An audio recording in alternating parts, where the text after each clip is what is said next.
Coming to the game in Update 2.2.1 are 3 new Apex Predators, each with its own mechanic, improvements to 17 vehicles, including Tier 11, and a thorough rebalance of 3 maps, help navigating maps, improvements to World of Tanks Plus, updated Onslaught, and the return of Frontline, plus gifts for returning players. 3 familiar branches have grown to Tier 11. Meet the Gorilla, Fauteur, and the Executor. At first glance, the Gorilla plays the same as the T110E4. It can block, plus turn its own turret, or tear off opponents with its high caliber. But the Gorilla has something else, too. Its gun can be not only devastating, but also fast-firing. The new mechanic lets you fire without waiting for full loading, and cause roughly half the usual damage. This lets you finish off opponents and cause damage when you don't have time to reload. You sacrifice some alpha and a little dispersion, and shell velocity, but you gain the ability to deal damage where the T110E4 couldn't. When used effectively, quick shots can even increase your damage per minute. In close combat, the Gorilla can hit back with fast, stinging blows. And when fully loaded, it strikes with all its might. The wheeled British tanks are also ready to introduce their new leader, the Executor. Like the concept number 5, this tank is extremely agile, accurate, and wheeled.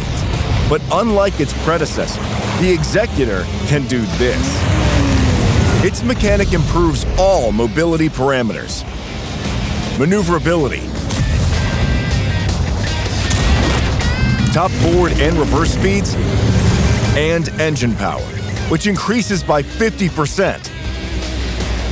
The effect only lasts a few seconds, but it recharges quickly, especially if you drive at high speed. Then the ability reactivates faster. The Executor can thus compete for the title of fastest sniper. It can instantly change position, withdraw from return fire, and even dodge shells. But it's best to keep it out of close combat. That's where the Fauteur holds sway. This heavy French tank inherits all its advantages from the AMX M454. It's robust, oddly agile for its armor, and, to top it off, good on rough terrain. And its gun can surprise you.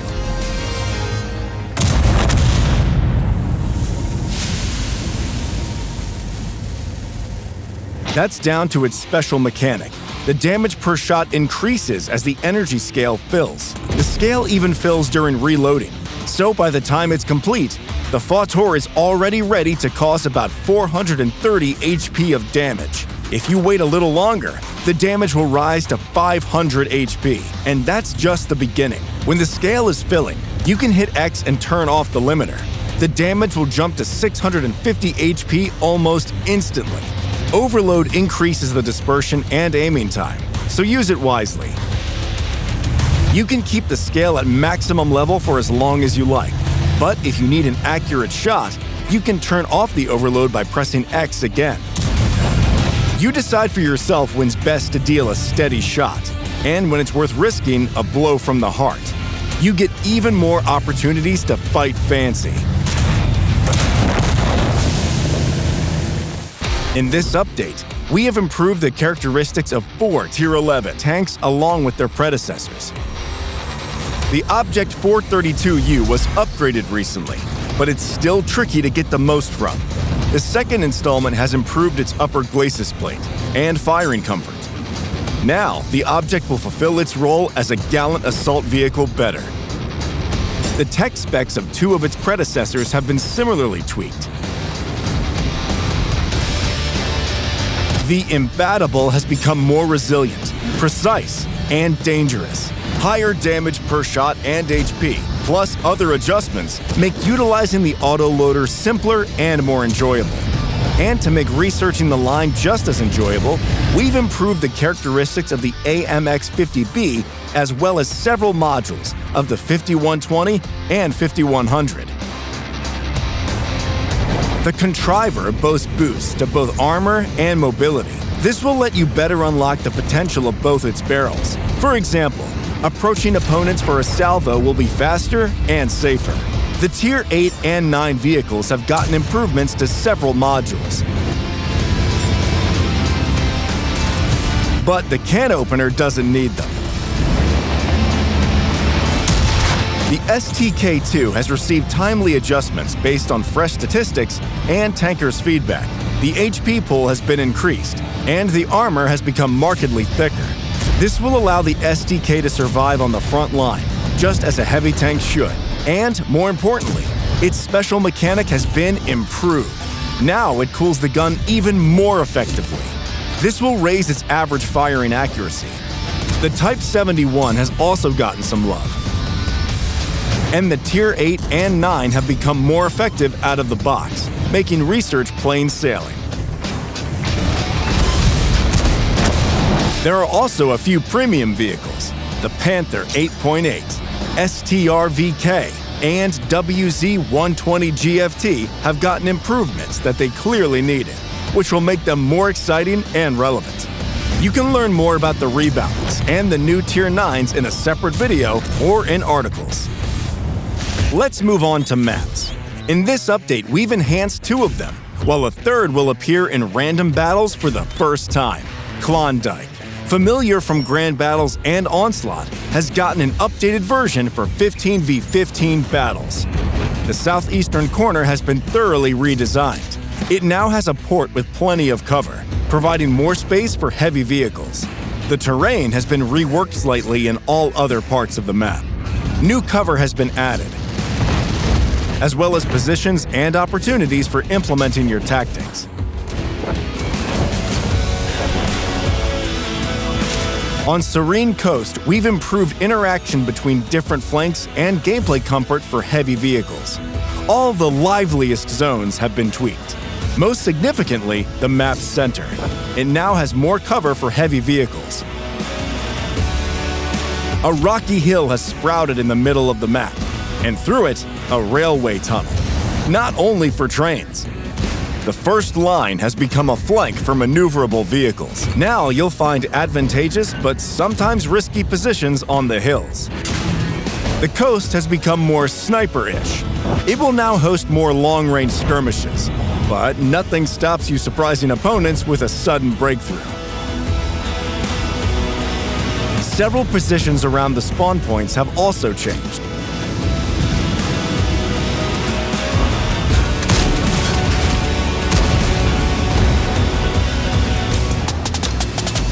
The final map in the Rebalance is Pearl River.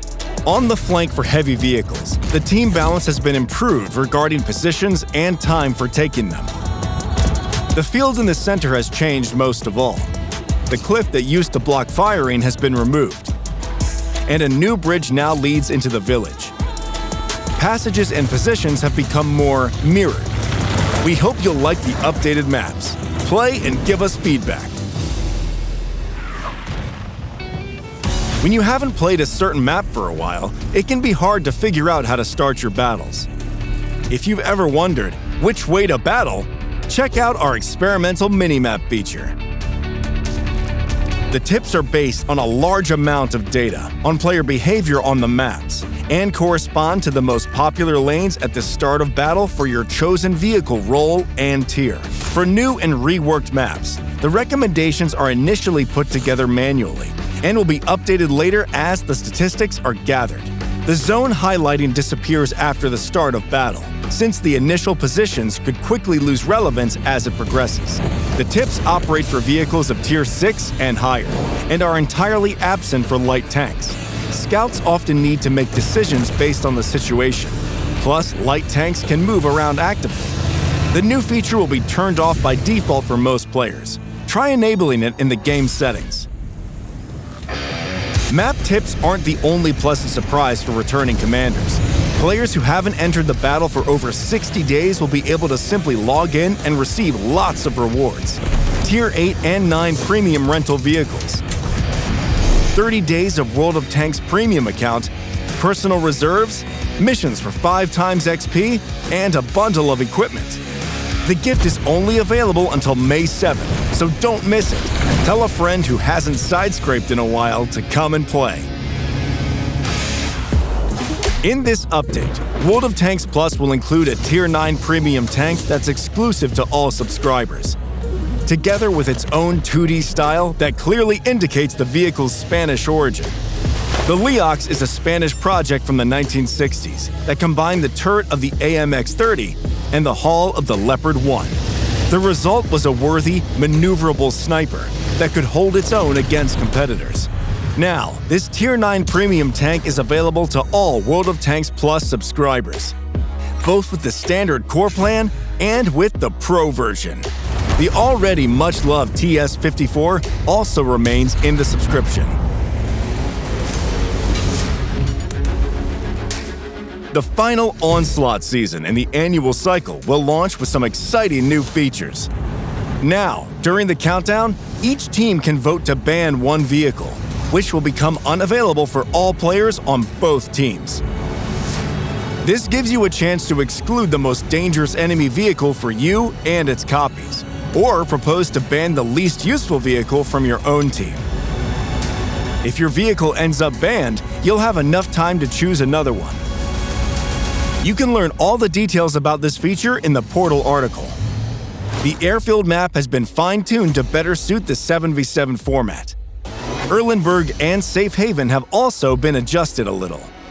The Drawvets, Caro 45T, and Ares 90 have joined the list of vehicles available in Onslaught. The roll skill of the latter has been modified to support its unique firing mechanic. Available for free rental this season are the Object 140, Foch B, and T-57 Heavy. The now rentable vehicles come with consumables, equipment, shells, and 4 perk crews. Only the shells and consumables can be changed. In addition, the 114 SP2 is now available for purchase starting from the Silver League, not the Gold. Remember that this launch concludes the Year of the Dragon. This is your chance to get the super rare Ashbringer. Meanwhile, the frontline rules remain unchanged.